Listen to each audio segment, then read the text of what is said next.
आज 8 जून 2017 को दिल्ली में खबर ये है कि नरेंद्र मोदी भारतीय जनता पार्टी से बुरी तरह दुखी हैं।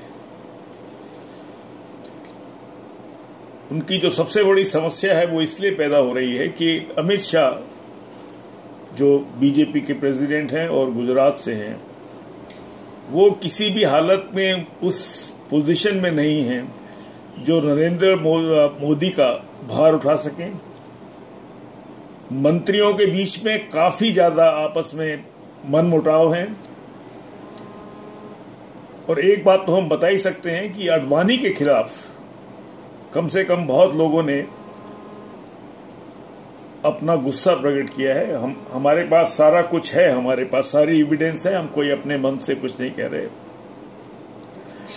प्रश्न ये उठ रहा है सबसे बड़ा कि एक तरफ जहां प्रणय रॉय को सैकड़ों करोड़ रुपया देना है, ये जो पूरा नाटक किया जा रहा है कि सीबीआई प्रणय रॉय के घर इसलिए गई कि वो एक मजा इसको दिखाना चाहते थे कि हम कोई भी प्रेस की फ्रीडम को हम टॉलरेट नहीं करेंगे। ऐसा नहीं है, हम पूरी जिम्मेदारी से कह रहे हैं। मैं ये चाहता हूं कि प्रणय रॉय इस देश से माफी मांगे। ये जो पूरा ड्रामा पिछले 2 दिन में किया गया कि एनडीटीवी के ऊपर जो भी हो, एनडीटीवी पर नहीं, जो भी कुछ प्रणय रॉय के घर पे हुआ है वो प्रेस को डराने धमकाने के लिए किया गया। ये बिल्कुल बकवास है। समस्या इतनी जल्दी खत्म नहीं होने वाली। इतना हम जरूर बता देते हैं कि जिस तरह कल 5-6 किसानों की मृत्यु हुई और उसके बाद जिस तरह से उनको पीटा गया, दिखाता है कि शिव मध्य प्रदेश के मुख्यमंत्री बिल्कुल एक निकम्मे चीफ मिनिस्टर हैं।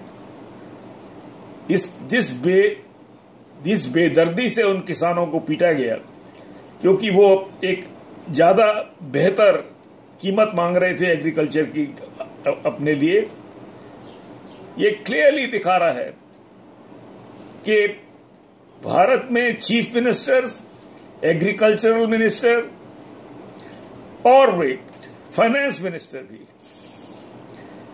आपस में हर आदमी ये सोचता है कि वो आकर मेरे दरवाजे पर आकर मुझको आए और भारत के किसान की कोई भी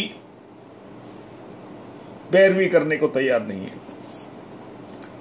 मैं आज सिर्फ इतना ही कहना चाहता हूं, ज्यादा नहीं कहना चाहता। मैं सिर्फ इतना कहना चाहता हूं कि बीजेपी के राष्ट्रीय नेताओं का स्तर बिल्कुल घटिया हो गया है। जिस तरह की बातें लिखी गई हैं आपस में एक दूसरे को, वो दिखाता है कि ये भारतीय जनता पार्टी का कितना घटिया स्तर है। और मैं ये चाहता हूं कि कम से कम प्रणय रॉय तो माफी मांगे और ये बताएं कि उन्होंने कितने उल्टे घपले किए हैं इस देश के साथ, क्योंकि अगर वो ऐसा नहीं करेंगे तो ये ड्रामेबाजी जो इस मुल्क में चलती रहती है उसका कोई अंत नहीं होगा। और जितनी भी बात मैं कह रहा हूं बीजेपी के नेताओं के बारे में, जो जो चीजें इन नेताओं ने एक दूसरे को लिखी हैं, बहुत ही शर्म की बात है। Thank you.